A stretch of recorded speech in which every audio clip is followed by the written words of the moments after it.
Hi there, my name's Paul Gibson-Roy. I'm presenting on restoring native grasslands and grassy woodlands from an Australian perspective.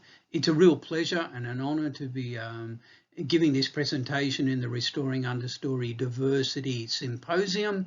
My thanks to the organisers for that opportunity, and it's wonderful to be given this opportunity to present at this wonderful SCR conference. Native grasslands and grassy woodlands are among Australia's most threatened plant communities and animal communities. They've been highly modified and cleared since colonisation and now represent a tiny proportion of our landscape, often reduced to 1, 2, 3% of the original extent. So there's a huge need for us to be restoring these landscapes. Sadly, there are many constraints to us doing this. The sector itself is not well set up to be undertaking large-scale landscape restoration, particularly high diversity restoration. And you can see there a number of points which talk to factors that limit our sector's capacity to be undertaking this form of restoration. Also, in the landscapes where it's most needed, you can see that there are a number other of abiotic and biotic constraints to undertaking this form of restoration. These landscapes are highly cleared. Where the native populations are still resident on them, they're often small and highly fragmented, which means they're often genetically depauperate. It means that there is very, very little seed available. The landscapes are highly modified through cultivation and fertilisation, which means that there are elevated nutrient levels, which are very much at odds with what much of our native flora have evolved on. And there is a huge dominance of non-native species, both in the standing vegetation, but also in the seed bank. Also in Australia, for many decades, there has been a huge focus through funding from governments, which are the main funders of restoration in Australia, on tree and shrub plantings, as opposed to ground layer or high diversity restoration. So we're not well geared up to undertaking understory restoration. There's been a very long sort of focus and incentive towards tree and shrub simplistic plantings. So you put all those things together and there are a number of constraints to trying to restore what you can see here in the slide, which are examples of remnant grasslands and grassy woodlands, which you can see there are highly beautiful, very diverse, a low biomass vegetation because we don't typically have high nutrient soils, and so that's what we're really trying to create. So I just want to touch on these points of nutrification and seed weed banks. So Australian flora has evolved on ancient soils with low nutrients, yet agriculture has increased nutrients to grow crops and pastures, and this has favoured the nutrient-loving exotics at the expense of natives, particularly when we have tried to restore the grasses and wildflowers. Effectively, they've been swamped by the exotics. Nitrogen and phosphorus are the key elements or nutrients that dissuade against the natives in this case. And as I said, the soils in these landscapes are dominated by native seeds in the seed bank rather than exotic seeds rather than native seeds. And these are all major barriers to wildflower restoration. So what we have found over the last 2 decades is this process of mechanically treating the soil using earth-moving equipment to remove soil to a defined depth has achieved huge outcomes in physically removing the nutrient layers and the weed seed layers. Now, ideally, this process is informed by sampling down profiles to determine the depth of weed banks and also the depth of where nutrients start to diminish. And that is ideally compared with nutrient data from reference remnant sites.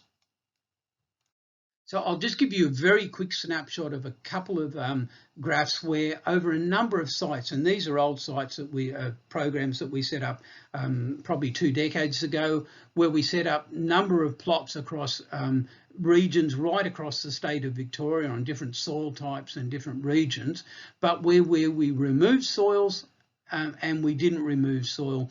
And you can see here across all these sites in terms of phosphorus, where in the plots where we removed soil down to 100 millimetres, we got a reduction in phosphorus at all the sites except for one, which was in a region where cultivation meant that the phosphorus levels were much deeper in the soils than 100 millimetres. But we had the same effect using those techniques of soil removal with nitrogen as well. And where we went back then and assessed when we seeded those plots with native plants, what was the effect? How effective were the natives? We found here that on the soil removal plots, we had much larger number of natives across all those plots than we did on the non-scalped or soil removed sites. So natives were much more successful on our scalp sites than they were on the non-scalps. And conversely, on the scalp sites, the number of weeds per square metre were much lower on the scalp sites than they were in comparison to the non-scalp. So this was a major breakthrough for us in Australia in understanding how we set up soils and prepare them to actually then seed onto. As I mentioned, our soils, our landscapes were highly fragmented and cleared, so there is very limited access to seed to undertake this form of restoration, even if we can set up the soil correctly. So it's not commercially available, it's very expensive, there are low quality standards even where it is available, there's lots of regulatory hurdles even to access and collect seed, and as I said, our populations are small and fragmented.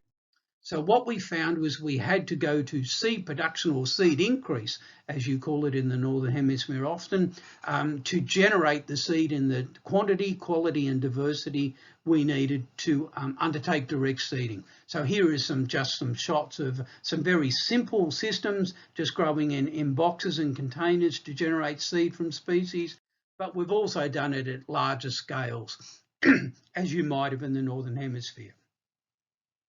And this has enabled us to generate the seed in the quality and quantity that's required.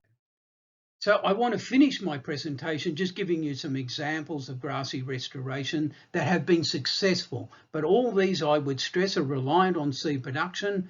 They've all been reliant on soil manipulation, soil removal to treat elevated nutrients and weed banks. They've all been undertaken at relatively small scale, so 1 to 10 hectare sites by direct seeding. But all of these have been on various land tenures across a large cross-section of southeastern Australia. So this site is on an old farm site or on a farm site where we've removed soil in 2008, some time ago. It's quite large, this one's 10 hectares. And you can see there the scalping process has just moved the soil over to the site here where the farmer wants to grow crops, but we've taken it away from where we want to restore natives. We've seeded that with seed that we've got through seed production, and as you can see there, just a year or so later, we've got this beautiful, diverse, grassy understory vegetation established, which is absolutely incredible, almost no weeds in it. But many people would say, well, that's great, but will it survive? Here's a shot of that over a decade later in 2017. We've still got an incredibly stable and diverse understory native layer. So very little weed at all in that, if any. But we've got the trees and shrubs generating back. So we can manipulate that as we desire to create a grassy woodland, which is what we wanted in that site. Here's another site in another part of Victoria. We've scalped that and seeded it recently. You can see the seeds coming up there. Here it is in 2021, almost a decade and a half later. And we've got this beautiful, diverse, herb-rich understory or forb-rich with grasses in there. But you can see that the trees have generated back in. So what we've got there is the grassy woodland that we were originally looking for. It's highly stable and complex. Here is another site on a roadside in Western Victoria where you can see here we've scalped out a section of weed-dominated roadside. We're seeding it now. We've generated that seed through seed production.